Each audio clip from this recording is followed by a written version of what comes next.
మరొకసారి ప్రభు యేసుక్రీస్తు నామములో అందరూ కూడా వందనాలు. ఈరోజు స్పెషల్ డే ఉంది. ఏంటిది ఈ రోజు? ఏంటిది అంటే చెప్పండి.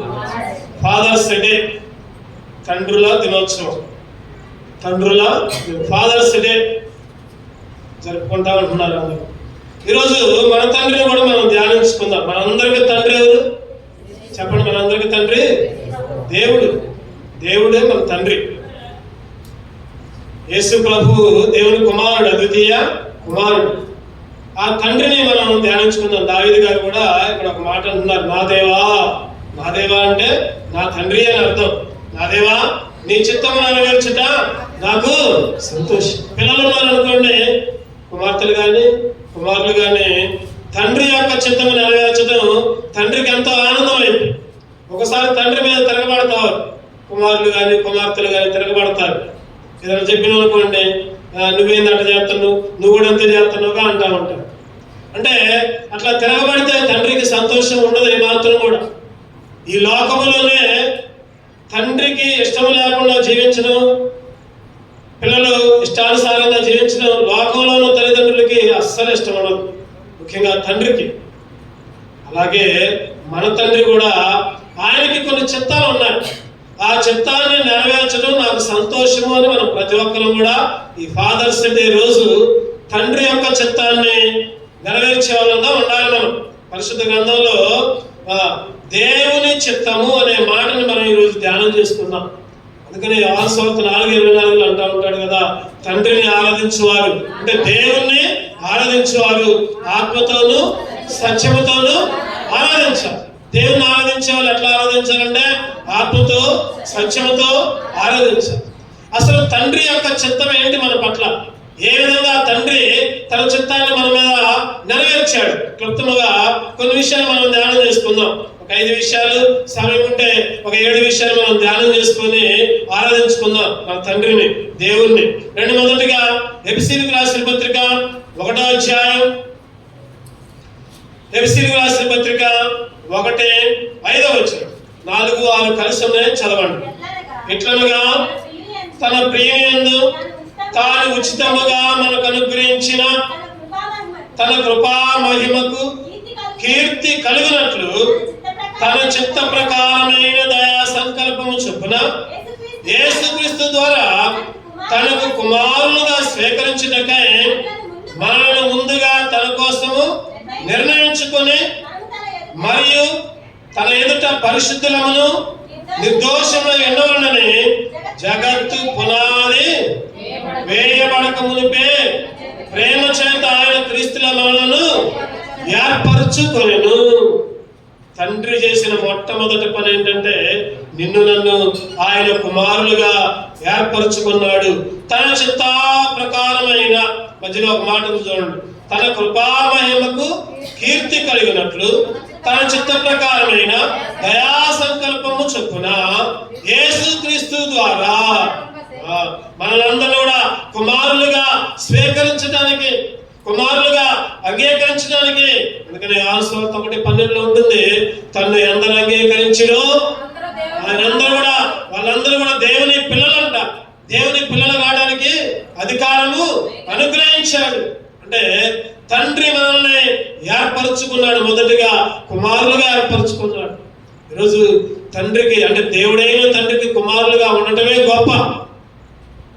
ఈరోజు ఈ లోకంలో అనుకుంటా ఉంటాం, ఒకసారి పేదవాళ్ళు అనుకుంటా ఉంటారు, ఏది తినడానికి లేని వాళ్ళు, లేకపోతే కాగితాలు ఏరుకునే వాళ్ళు, వాళ్ళ ఆలోచనలు ఎట్లా ఉంటాయి అంటే, కారులో ఎవరైనా పోతుంటే, చిన్నపిల్లలతో పోతుంటే, అబ్బా మేము ఆయన పుట్టినా బాగుండేది, కారులో తిరిగే వాళ్ళం అనుకుంటా ఉంటాం. అంటే ఒక్కోసారి అట్లా ఆలోచనలు వస్తాయి. వాళ్ళే కాదు, ఇంకెవరైనా సరే గొప్ప గొప్ప వాళ్ళని చూస్తే అట్లా ఆలోచనలు వస్తూ ఉంటాయి. మరి మన తండ్రికి కుమారులుగా రావడం అంటే, దేవుడైన యెహోవాకే, దేవుడికే కుమారులుగా రావడం అంటే ఎంత గొప్ప సంగతి అంటే, పరలోక రాజ్యము కూడా వారికి స్వంతం. తండ్రికి ఏదైతే ఉందో అదంతా కూడా ఆ కుమారులకు కూడా స్వాస్థ్యం అని బైబిల్లో రాయబడుతుంది. అంటే కుమారులుగా ఏర్పరచుకోవడం దేవునికి చిత్తం. ఒకప్పుడైతే నేనైతే ఈ లోక చిత్తంలో ఉన్నానయ్యా, నన్ను కూడా నీ కుమారుడిగా ఏర్పరచుకున్నావు, నీ చిత్త ప్రకారము నీ కుమారుడిగా ఏర్పరచుకున్నావు. పనికిరాని నన్ను, అయోగ్యుడైన నన్ను, పాత్రనే నన్ను, ఎన్నిక లేని నన్ను. 1 కొరింథీ 1:29లో చక్కటి మాట రాయబడుతుంది, చదవండి అన్నమాట. 1 కొరింథీయులకు రాసిన పత్రిక 1:29లో చాలా విషయాలు ఉన్నాయి. 27-29 తెలుసు. ఏ శరీరయు దేవుని ఎదుట అతిశయింపకున్నట్లు జ్ఞానులను సిగ్గుపరచుటకు లోకములో నుండి వేరే వారిని దేవుడు ఏర్పరచుకుని ఉన్నాడు. బలవంతులైన వారిని సిగ్గుపరచుటకు లోకములో బలహీనులైన వారిని దేవుడు ఏర్పరచుకుని ఉన్నాడు. ఎన్నికైన వారిని వ్యర్థము చేయుటకు లోకములో నీచులైన వారిని, తృణీకరింపబడిన వారిని, ఎన్నిక లేని వారిని దేవుడు ఏర్పరచుకుని ఉన్నాడు. ఎటువంటి వాళ్ళు ఏర్పరచుకున్నాడంట చెప్పండి? ఎటువంటి వాళ్ళంట? ఎన్నిక లేని వారిని, తృణీకరింపబడిన వారిని, నీచులైన వారిని. ఇక్కడ చూస్తే చాలా విషయాలు ఉన్నాయి, చాలా విషయాలు ఉన్నాయి. ఈరోజు నువ్వు నేను కూడా నీచులుగా ఉన్నాం, తృణీకరించబడిన వారిగా ఉన్నాం, తర్వాత ఎన్నిక లేని వారిగా ఉన్నాం. అటువంటి నిన్ను కూడా దేవుడు ఏర్పరచుకున్నాడు. అందుకే దేవుని స్తుతించాలి. ప్రభువా, ఈ నీచుని ఎన్నుకున్నావయ్యా, ఈ తృణీకరించబడిన వారిని ఏర్పరచుకున్నావయ్యా. ప్రభా, నీ చిత్త ప్రకారం నీ ఏర్పాటులో నేను ఉన్నానయ్యా, అందుకే నిన్ను ఆరాధిస్తున్నా. మొదటిగా. రెండోదిగా చూద్దానండి. రెండోదిగా 1 కొరింథీయులకు రాసిన పత్రిక అదే పేజీ చూడండి. 1వ అధ్యాయం 1వ వచనం. దేవుని చిత్తము వలన యేసుక్రీస్తు యొక్క అపోస్తలుడిగా ఉండుటకు పిలువబడిన పౌలు. పౌలు దేవుని చిత్త ప్రకారం యేసుక్రీస్తు యొక్క అపోస్తలుడుగా. అపోస్తలుడు అంటే ఏముంది అక్కడ కింద? ఏముంది చెప్పండి? అభిషిక్తుడు. యేసుక్రీస్తు అంటే అభిషిక్తుడు. ఆ అభిషిక్తుడికి సంతానముగా, అంటే అపోస్తలుడు అంటే శిష్యుడు. నిజంగా యేసుక్రీస్తుకి శిష్యుడిగా ఉండటానికి పౌలును దేవుడు పిలుచుకున్నాడు. దేవుని చిత్తం వల్ల. ఆ రోజు పౌలే కాదు, ఈరోజు నిన్ను కూడా దేవుడు పిలుచుకున్నాడు, దేవుడు పిలిచాడు. ఈరోజు దేవుని చిత్తం వల్ల మనం పిలవబడ్డాం. ఏర్పరచబట్టమే మాత్రమే కాదు కానీ పిలవబడ్డాం కూడా. అందుకే దేవుణ్ణి ఆరాధించాలి, అందుకే ఆయన ఆరాధించాలి. పేరు పెట్టి పిలిచాడంట, పేరు పెట్టి పిలిచాడంట. యెషయా గ్రంథం 43వ అధ్యాయం చదవండి అన్నమాట. యెషయా గ్రంథం 43, యెషయా గ్రంథం 43:1. అయితే యాకోబు నిన్ను సృజించిన వాడు యెహోవా, ఇశ్రాయేలు నిన్ను నిర్మించిన వాడు ఇలాగూ సెలవిచ్చుచున్నాడు, నేను నిన్ను విమోచించున్నాను, భయపడకుము, పేరు పెట్టి నిన్ను పిలిచినాను, నీవు నా సొత్తు. పేరు పెట్టి నిన్ను పిలిచా. ఈరోజు పేరు పెట్టి పిలిచాడు దేవుడు. నీవు నా సొత్తు అంటున్నాడు. ఈరోజు ఒకప్పుడు ఎవరికి సొత్తుగా ఉన్నావు చెప్పండి? లోకానికి సొత్తుగా ఉన్నావు, సైతానికి సొత్తుగా ఉన్నావు. సైతాన్ గారు అట్లా చెబితే అట్లా చేశావు. చూడండి, ఇక్కడ మైక్ ఉంది, మైక్ నేను అట్లా చెబితే అట్లా ఇక్కడ నిలబడితే ఎక్కడ నిలబడింది, పట్టుకుంటే పట్టుకుంటుంది, లేకపోతే దాన్ని స్విచ్ ఆఫ్ చేస్తే ఆగిపోద్ది. లేకపోతే మన దగ్గర ఒక బైక్ ఉంది అనుకోండి, అది నా సొత్తు అంటే నేను అక్కడ పొమ్మంటే అది పోతుంది, నేను ఇటు నడిపిస్తే అది పోతాడు. అంటే అది సొత్తు అంటే దాని యజమాని ఏది చెప్తే అది చేయాలి. అవునా కాదా చెప్పండి? మన ఇంట్లో కూడా టీవీ ఉంటుంది, రిమోట్ ఉంటుంది. రిమోట్ పట్టుకుని ఏది నొక్కితే, ఏ ఛానల్ నొక్కితే అదే వచ్చు. అంటే దానికి యజమానులు మనం. అంటే మన ఇష్టం వచ్చినట్టు అది వింటుంది అన్నమాట. అంటే నా తలపు ఏంటంటే ఈ మాట ఎందుకు చెబుతున్నానంటే, ఈరోజు నువ్వు నేను కూడా చెప్పండి, మనం మన సొత్తు కాదు, మీరు మీ సొత్తు కాదు. ఈరోజు నువ్వు నేను కూడా మన సొత్తు కాదు. మరి ఎవరి సొత్తు అంటే దేవుని సొత్తు. దేవుడు ఎట్లా చెబితే అట్లా చేయాలి మనం. దేవుడు ఎట్లా చెబితే అట్లా చేయాలి. రిమోట్ పెడితే స్విచ్, రిమోట్ పెట్టి పలానా నంబర్ నొక్కితే నంబర్ రావట్లేదు అనుకోండి, ఏం చేస్తాం మనం చెప్పండి? ఇది పనికిరాదురా బాబు, దీన్ని పడేస్తా, ఇంకో రిమోట్ తెచ్చుకో. ఈరోజు దేవుడు కూడా ఆయన ఇష్టం వచ్చినట్టు, ఆయన చిత్తం వచ్చినట్టు చేస్తేనే మనల్ని నడిపిస్తాడు. లేకపోతే మనల్ని కూడా దేవుడు పక్కనేస్తాడు. ఈరోజు ఎందుకు ఈ మాట చెబుతున్నానంటే, పేరు పెట్టి నిన్ను పిలిచా, నీవు నా సొత్తు అంటున్నాడు. పేరు పెట్టి, ఈరోజు నా పేరు పెట్టి, నీ పేరు పెట్టి, నీ పేరు పెట్టి, ఒక్కొక్కరు ఒక్కొక్క పేరు పెట్టి. ఎందుకంటే ఆయన సొత్తైన జనముగా ఉన్నాం, ఆయన సొత్తైన ప్రజగా ఉన్నాం, రాజులైన యాజక సమూహంలో ఉన్నాం, ఆయన సొత్తైన ప్రజగా ఉన్నాం, పరిశుద్ధ జనాంగంగా ఉన్నాం, పిలవబడ్డాం. ఈరోజు దేవుడు మనల్ని పిలిచాడు. దేవుని చిత్త ప్రకారంగా దేవుడు మనల్ని పిలిచాడు. మొదటిగా చెప్పండి, మొదటిగా దేవుని చిత్తం ఏంటంటే ఏర్పరచు ఏర్పరచుకున్నాడు, కుమారులుగా ఏర్పరచుకున్నాడు ఆయన చిత్తం వలన. రెండవదిగా పేరు పెట్టి పిలిచాడు ఆయన చిత్తం వలన.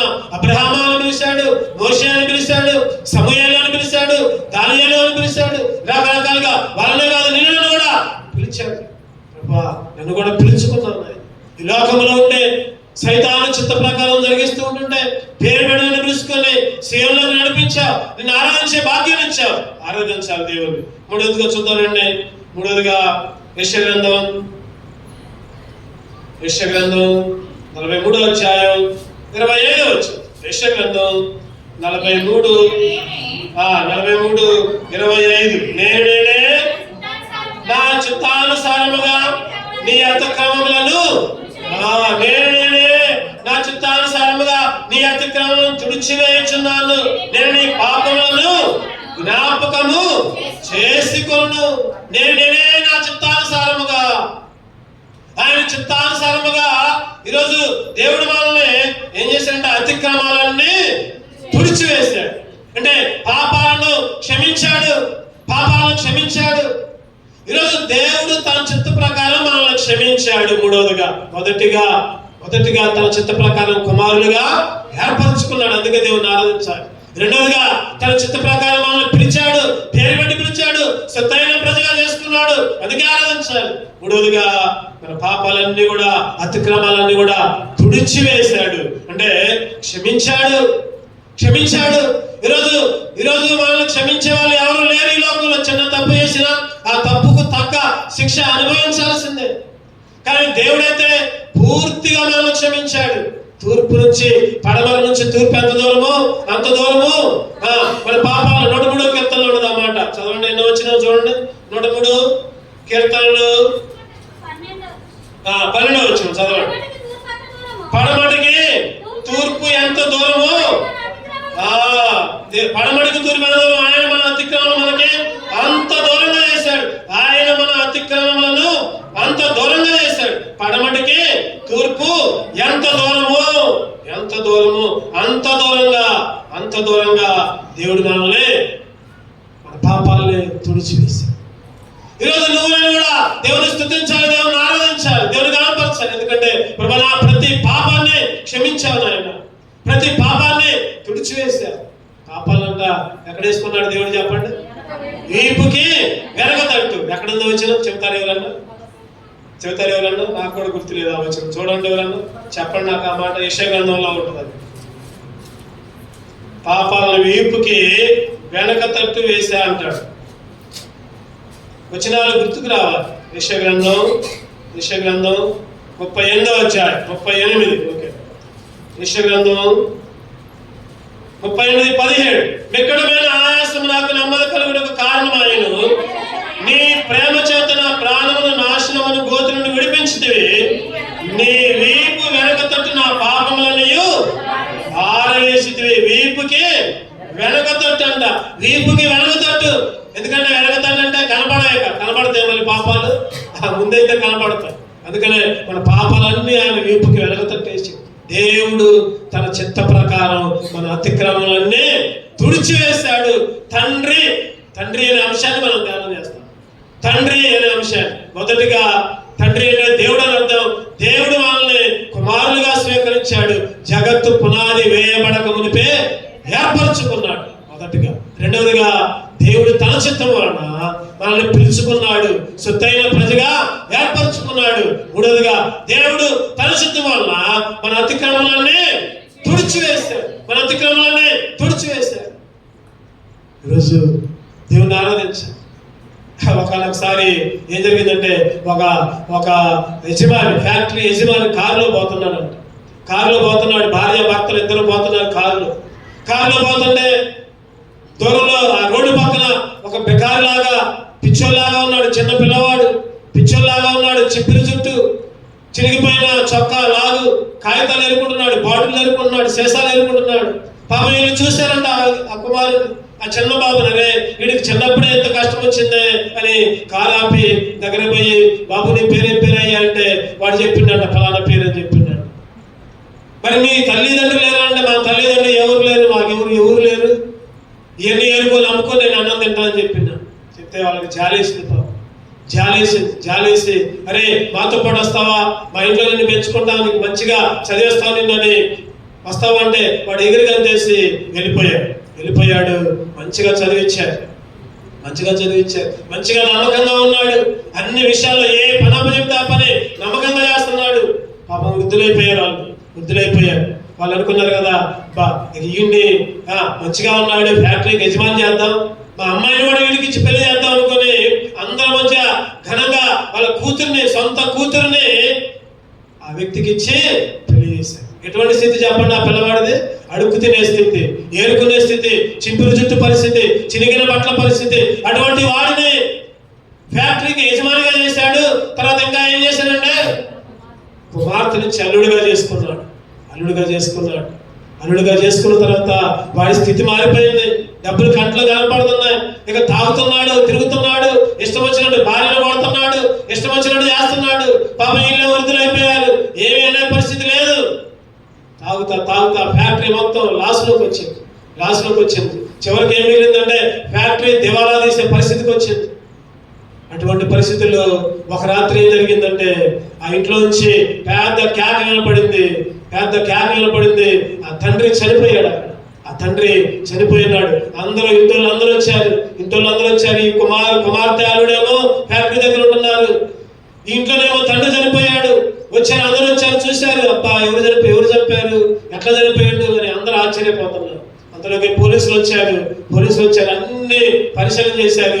వీళ్ళిద్దరు కూడా వచ్చి, కుమార్తె అల్లుడు కూడా వచ్చి ఏమీ తెలియనట్టు ఏడుస్తా ఉన్నారు. అయ్యో మా నాన్న చనిపోయిన కుమార్తె, మా మామ చనిపోయిన అల్లుడు ఏడుస్తా ఉన్నారు. అందరితో పాటు వీళ్ళు కూడా ఏడుస్తా ఉన్నారు. పాపం కుమార్తెకి ఏమీ లేదు. పోలీసులు ఒక్కొక్కరు ఎంక్వైరీ చేసుకుంటా చివరికి ఈ అల్లుడిని కూడా ఎంక్వైరీ చేశారు. ఈ నాటకం అంతా గ్రహించారు. పోలీసులు ఏదైనా కనిపెడతారు. మనం తప్పు చేసి మేము తప్పించుకున్నామంటే కుదరదు, ఏదైనా కనిపెడతారు. ఈ మధ్యనే ఒక ఇన్సిడెంట్ విజయవాడలో జరిగింది. లాకప్ డెత్ జరిగింది. దానికి సిబిఐ చేశారు. మళ్ళీ అంతా గోతులంతా తవ్వుతున్నారు. ఏం జరిగిందో మొత్తం తవ్వుతున్నారు. మొత్తం బయటపడింది. ఏదో ఒక రోజు బయటపడితే ఈయన కూడా పిలిచారు. బాగా కోటికించేసరికి వాడు ఉన్నదన్నట్టు చెప్పాడు. ఏం చెప్పాడంటే ఫ్యాక్టరీ దివాలా తీసింది, డబ్బులు లేవు, ఈ ముసలోని చంపితే ఆ ఇల్లు కూడా మాదే అయింది, ఆ ఇంటిని కూడా అమ్ముకోవచ్చు అనే ఉద్దేశంతో ఇంట్లో అంట మంచిగా అన్నం తిన్నారంట, పడుకున్నారంట. భార్య కూడా చెప్పకుండా మధ్యరాత్రి వచ్చి ఆ ముసలివాడిని చంపి పోయాడంట. ఆ భార్య ఏమో అంటే అత్త, ఆ కుమార్తె యొక్క తల్లి వేరే గదిలో పడుకుందంట, నేను వేరే గదిలో పడుకుందంట. వచ్చి మామని చంపి వెళ్ళిపోయాడు. పాపం ఆ అత్త కూడా మా అల్లుడు ఎటువంటి వాడు కాదండి, మా అల్లుడు చాలా మంచోడు అండి, మా అల్లుడు ఎటువంటి వాడు కాదని చెప్తా ఉంటే పోలీసులు అన్నారు నీకు తెలియదు లాగమ్మని మొత్తం ఎంక్వైరీ చేశారు. ఆ అత్త అంటుందంట, అయ్యా పోనీలయ్యా వదిలిపెట్టండి అయ్యా అని అంటుందంట. చివరికి ఏమంటుందంటే పోనీలయ్యా వదిలిపెట్టండి అయ్యా. వాళ్ళు అన్నారు ఇటువంటి వాడిని ఇక్కడ ఉంచితే రేపు పొద్దున్న నిన్ను చంపుతాడు, నీ కూతుర్ని కూడా చంపుతున్నామని తీసిపోయి జైల్లోకి తీసిపోయి. అంటే ఎందుకు ఈ మాట చెప్తుందంటే అటువంటి పాపాత్మను కూడా ఆ అత్త క్షమించింది. ఆ అత్త కూడా క్షమించినా కూడా పోలీసులు కూడా తీసుకుని పోయారు.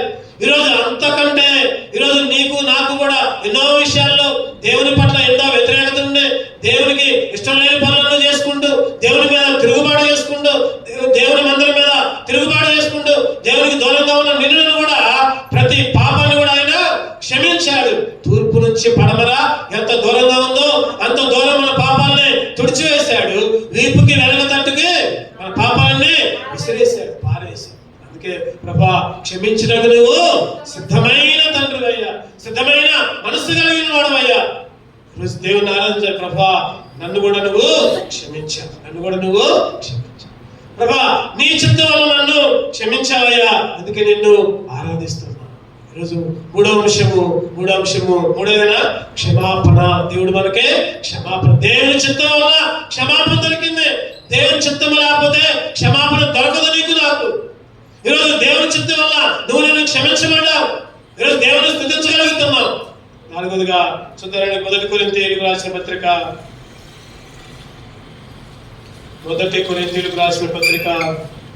12వ అధ్యాయం 1 కొరింథీయులకు రాసిన పత్రిక 12వ అధ్యాయం 11వ వచనంలో 12వ అధ్యాయం 11వ వచనం, అయినను వీటన్నిటినీ ఆత్మ ఒకడే తన తన చిత్తము చొప్పున ప్రతి వానికి ప్రత్యేకముగా పంచిచ్చు కార్యసిద్ధి కలుగజేయుచున్నాడు. పైనుంచి 7వ వచనం నుంచి చదువుకుంటే ఆత్మ ప్రత్యక్షత అంట. ఆత్మ మూలముగా బుద్ధివాక్యం, మరి ఒకరికి ఆత్మను అనుసరించిన జ్ఞానవాక్యం, మరి ఒకరికి ఆత్మ వలనే విశ్వాసం, మరి ఒకరికి ఆత్మ వలనే స్వస్థపరచు వరాలు, మరి ఒకరికి అద్భుత కార్యాలు చేయ శక్తి, మరి ఒకరికి ప్రవచన వరం, మరి ఒకరికి ఆత్మ వివేచన, మరి ఒకరికి నానావిధ భాషలు, మరి ఒకరికి భాషార్థము చెప్పు శక్తి. ఇవన్నీ కూడా ఏంటంట దేవుని చిత్తము చొప్పున ప్రతి వానికి ప్రత్యేకముగా పంచి ఇచ్చాడు దేవుడు. అంటే నా తలంపు ఏంటంటే 4వదిగా దేవుడు తన చిత్తము చొప్పున ఒక్కొక్కరికి ఒక్కొక్క తలాంతు ఇచ్చాడు. ఈరోజు నీకున్న తలాంతు వేరే, నాకున్న తలాంతు వేరే. ఒక్కొక్కరిని ఒక్కొక్క దానికి ఎంచుకున్నాడు దేవుడు. ఒకళ్ళేమో పాటలు పాడడానికి ఎంచుకున్నాడు, ఒకళ్ళేమో వాక్యాలు చదవడానికి ఎంచుకున్నాడు, ఒకళ్ళేమో పనులు చేయడానికి ఎంచుకున్నాడు, ఒకళ్ళేమో వంటలు వాడడానికి ఎంచుకున్నాడు, ఒకళ్ళేమో శుభ్రం చేయడానికి ఎంచుకున్నాడు, ఒకరికేమో ప్రసంగాలు చెప్పడానికి ఎంచుకున్నాడు. అందరిది సమానమే. తలాంతులు ఏంటి వీటిని చెప్పండి. తలాంతులు ఒక్కొక్కరికి ఒక్కొక్క తలాంతు. ఈరోజు దేవుడు నాకేమీ లేదు అని అనుకుంటా ఉంటాం. దేవుడు నీకు కూడా ఆ మందిరంలో ఒక తలాంతు ఇచ్చాడు. ఆ తలాంతుని సద్వినియోగం చేసుకో. ఆ తలాంతుని సద్వినియోగం చేసుకుంటే ఇంకొకరు తలాంతులు ఇస్తాడు దేవుడు. అవునా కదా చెప్పండి. తలాంతుల్ని సద్వినియోగం చేసుకోవాలి. దేవుడు ఇచ్చిన తలాంతులు, మందిరం ఇచ్చిన తలాంతులు అంటే దాన్ని ఉపయోగించుకోవాలి. ఇంకో తలాంతు ఇస్తాడు దేవుడు. పాటలు పాడే తలాంతుంటే పాటలు పాడాలి, వాక్యం చదివే తలాంతుంటే వాక్యం చదవాలి. ఈరోజు నాకేది లేదు అని అనుకోకూడదు. దేవుడు ఏదో ఒకటి ఇచ్చాడు. ఏది లేకపోయినా ఎనకుండి ప్రార్థన చేసే తలాంతు కూడా ఇచ్చాడు. ఎనకుండి కనపడకుండా డబ్బులు ఇచ్చే తలాంతు కూడా ఇచ్చాడు. దేవుని కొరకు, దేవుని మందిరం కొరకు 5 తలాంతులు ఇచ్చిందంట. వాడు ఏం చేసింది చెప్పండి? ఇంకొక 5 తలాంతులు. 2 తలాంతులు ఇస్తే ఇంకొక 2. ఒక తలాంతుడు ఏం చేసుకున్నాడు చెప్పండి? ఒక తలాంతుడు పోయి భూమిలో పాతి పెట్టాడు. దేవుడు ఏం చేశాడు చెప్పండి? ఆ ఉన్నది కూడా. ఈరోజు దేవుడు నీకు ఇచ్చిన తలాంతులను ఉపయోగించుకో. నువ్వు ఎరుగు, నీకు ఏమి తలాంతు ఇచ్చాడో దేవుడిని అడుగు. ప్రభా, నా తలాంతు ఏంటయ్యా? ప్రభా, నీ మందిరంలో నా స్థితి ఏంటి, నా పరిస్థితి ఏంటి, నా స్థానం ఏంటి, నీ మందిరంలో నేను ఏం చేయాలి? ఈరోజు మన తలాంతులు మనం వ్యర్థం చేసుకుంటున్నాం, మన తలాంతులు మనం దుర్వినియోగం చేసుకుంటున్నాం. దేవుడు మనకున్నవి కూడా తీసేస్తాడు. చివరికి దేవుడు ప్రతి పరిస్థితి నుంచి దూరం చేసి, అయ్యా తండ్రి దేవుడిని వేడుకునేటట్టు మళ్ళీ దేవుడా అని ఆయన కాళ్ళ మీద పడేటట్టు చేసుకుంటాడు దేవుడు. ఈరోజు దేవుడిచ్చిన తలాంతులు సద్వినియోగం చేసుకోవాలి. దేవుడిచ్చిన తలాంతుల్ని దేవుడికి ఉపయోగించుకోవాలి. ఒక్కొక్కరికి ఇక్కడ చదివితే ఒక్కొక్కరికి ఒక్కొక్క తలాంతు అంట. ఒక్కొక్కరికి చివరిలో రాయబడింది తన చిత్తము చొప్పున ప్రతి వారికి ప్రత్యేకముగా పంచిచ్చు కార్యసిద్ధి కలుగజేస్తున్నాడు. కార్యసిద్ధి కలుగజేస్తున్నాడు ప్రతి వానికి. ఈరోజు దేవుడు నీకు ఇచ్చిన తలాంతుల్ని గుర్తెరుగు. ఈరోజు గుర్తే ఎరగట్లా. మనం దేవుడు ఇచ్చిన తలాంతు గుర్తే ఎరగట్లా. ఏముంది లేదు, అదేముంది లేదు అనుకుంటాం. మత్తయి 25 అధ్యాయాలు 16 వచనం 18 వచనం 20 వచనం చూస్తే 5 తలాంతులు, 2 తలాంతులు, 1 తలాంతు మనం చదువుకుంటా ఉంటాం. దాన్ని చాలాసార్లు తెలుసు మనకు అసలు. ఈరోజు ప్రభువా, నాకు ఎన్నో తలాంతులు ఇచ్చావు, నీ చిత్తము చొప్పున ఆరాధించాను. ప్రభా, నీ చిత్తము చొప్పున ప్రభా, నాకు పాటలు పడే తలాంతు ఇచ్చావు, నాకు వాక్యం చదివే తలాంతు ఇచ్చావు, వాక్యం చెప్పే తలాంతు ఇచ్చావు, ప్రార్థన చేసే తలాంతు ఇచ్చావు. ప్రభా, నీ చిత్తము చొప్పున నాకు ఇచ్చిన తలాంతులు బట్టి వందనాలయ్యా. మనకి ఏది ఇచ్చినా కూడా చెప్పండి, ఏది అది? దేవుని కృపే. దేవుడు మనకి ఏది ఇచ్చినా కూడా ఆయన కృప వల్లనే మనకు ఇచ్చాడు దేవుడు. ఆయన కృప లేకుండా ఏదైనా ఉందా చెప్పండి? ఆయన కృప లేకుండా ఏది లేదు. ఈరోజు నువ్వు నన్ను దేవుడు మనల్ని హెచ్చించాడంటే, దేవుడు మనల్ని గొప్ప చేశాడంటే ఏ పార్టీ వాళ్ళు చెప్పండి? ఏ పార్టీ వాళ్ళు? ఒక పాట ఉంది. ఏ పాట అది? ఇంతగా నన్ను హెచ్చించుటకు ఏ పాటి వాడను యేసయ్యా, ఇంతగా నన్ను హెచ్చించుటకు ఏ పాటి వాడను యేసయ్యా, నీ కృపకు ఎల్లప్పుడు కృతజ్ఞుడాను, నీ కృపకు ఎల్లప్పుడు కృతజ్ఞుడాను.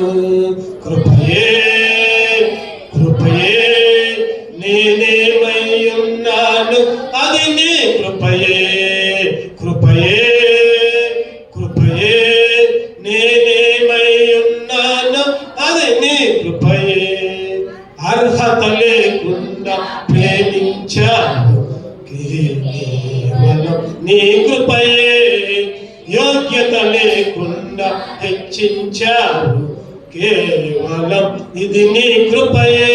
చెప్పండి, దేవుని కృపే. నేను చాలాసార్లు అనుకుంటా, ప్రభా నేను ఏ పాటి వాళ్ళని ప్రభా ఇటువంటి స్థితి ఇచ్చావు ప్రభా, నీ సన్నిధిలో గడిపే స్థితి, నిన్ను ఆరాధించే స్థితి, నిన్ను ప్రకటించే స్థితి, రకరకాల ప్రదేశాల్లో నీ కొరకు నిలబడే స్థితి, తెలియని ప్రాంతాల్లో కూడా నీ కొరకు నీ స్వార్థను వెదజల్లే స్థితి ప్రభా ఎంతగా హెచ్చించావు. కేవలం నీ కృప, నీవు ఇచ్చిన తలాంతు ప్రభా. నా జీవితంలో ఎన్నో తలాంతులు ఇచ్చావు, ఆ తలాంతులను బట్టి నిన్ను నీ చిత్తము చొప్పున దేవుడు తన చిత్తము చొప్పున. 4వది 5వదిగా చూద్దామండి. గలతీయులకు రాసిన పత్రిక 1వ అధ్యాయం, గలతీయులకు రాసిన పత్రిక 1వ అధ్యాయం 4వ వచనం.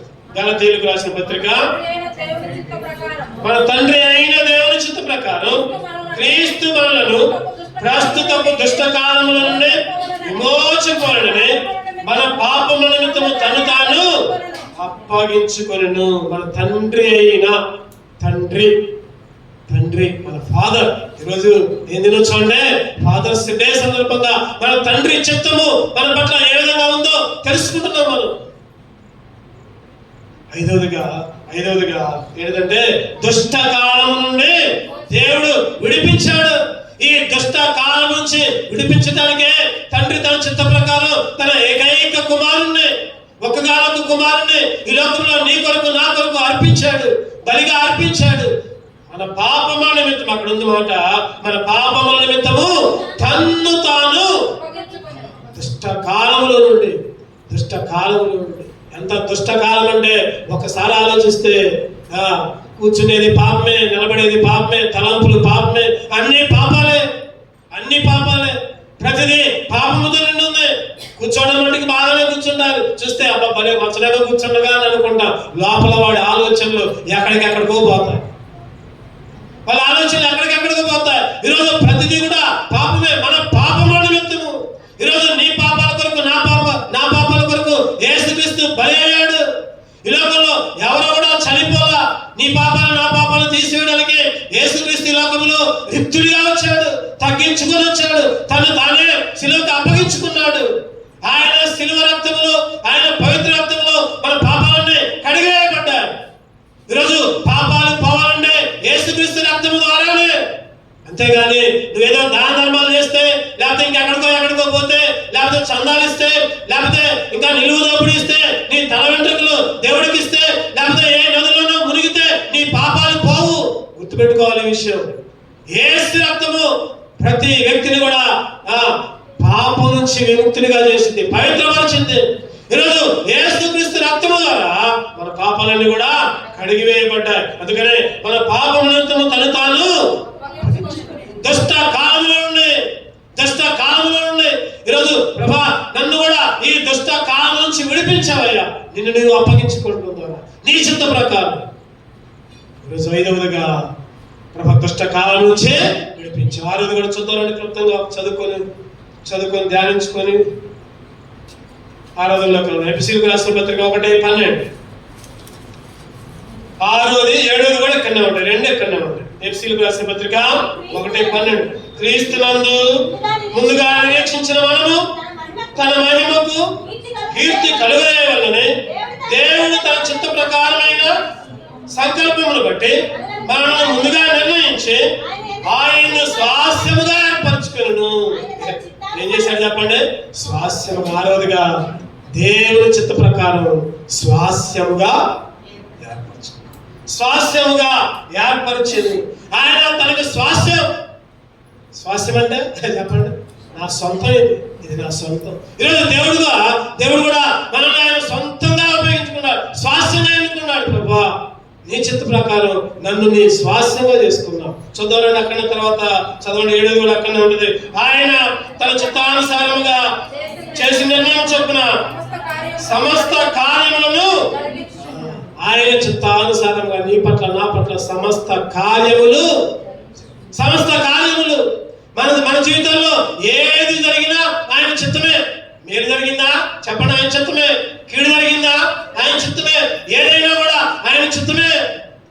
దేవుని చిత్తము లేకుండా నీ జీవితంలో నా జీవితంలో ఏది కూడా జరగదు. గుర్తుపెట్టుకోవాలి. కష్టం వచ్చినా, నష్టం వచ్చినా, బాధ వచ్చినా ఈరోజు మనం అనుకుంటాం కదా, ఏంటి నాకు ఎట్లా జరిగింది, నేను మందిరానికే పోతున్నాగా, నేను అన్ని చేస్తున్నాగా, నాకేంటి ఎట్లా జరిగిందని ఒక్కోసారి అనుకుంటాం. అది దేవుని చిత్తమే. దేవుని చిత్తానికి తలొగ్గాలి. మనం ఏం చేయాలి చెప్పండి? ప్రభా నీ చిత్తం ఎట్లా ఉంటే, ప్రభా నీ చిత్తానికి లోబడేది నాయన, నీ చిత్తాన్ని తల వంచుకొని వెంబడించేది నాయన. ఈరోజు మన జీవితంలో ఏది జరిగినా అప్పుడప్పుడు అంటా ఉంటాం, ఏంది నీకెట్లా జరిగింది, నీకెట్లా జరిగింది, నాకేంది ఎట్టయింది, అప్పుడప్పుడు అనుకుంటా ఉంటాం.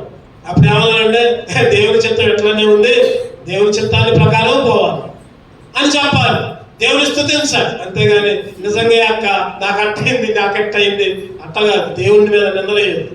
ఈరోజు నీ జీవితంలో, నా జీవితంలో, నీ కుటుంబంలో, నా కుటుంబంలో ఏది జరిగినా ఆయన చిత్తం లేకుండా జరగదు. జగత్తు పునాది వేయబడక మునిపే మొత్తం ఆయనకు మొత్తం తెలుసు. మనం ఎక్కడ పుడతాం, ఎక్కడ చేస్తాం, మన జీవితంలో ఏం జరిగింది అన్ని కూడా పుట్టగానే ఆయన మొత్తం రాసి ఉంచుతాడు అక్కడ. ఈరోజు దాన్ని మార్చడానికి నువ్వెవరు, నేనెవరు, దాన్ని ఎవరు కూడా మార్చలేరు. ప్రభా నీ చిత్త ప్రకారం నా జీవితంలో సమస్త కార్యాలు జరిగిస్తున్నావయ్యా, సమస్త కార్యాలు జరిగిస్తున్నావు. అందుకే నిన్ను ఏది జరిగినా ప్రభా నా జీవితంలో నీ చిత్తమే జరుగుతుంది. 7 విషయాలు మనం ధ్యానం చేస్తాం. చెప్పండి, దేవుని చిత్తం వల్ల. దేవుడు అంటే ఎవరు చెప్పండి? దేవుడు అంటే ఎవరు అనుకున్నాం మనం? మన తండ్రి. ఈరోజు ఫాదర్స్ డే లోకపరంగా ఫాదర్స్ డే కావచ్చు, కానీ ఆత్మీయంగా మన తండ్రి దేవుడు తన చిత్త ప్రకారం మొదటిగా చెప్పండి కుమారులుగా ఏర్పరచుకున్నాడు. రెండవదిగా చెప్పాలి, రెండవదిగా పిలుచుకున్నాడు. మూడవదిగా క్షమించాడు, ప్రతి అపరాధాన్ని అతిక్రమాలని తుడిచివేశాడు. నాలుగవదిగా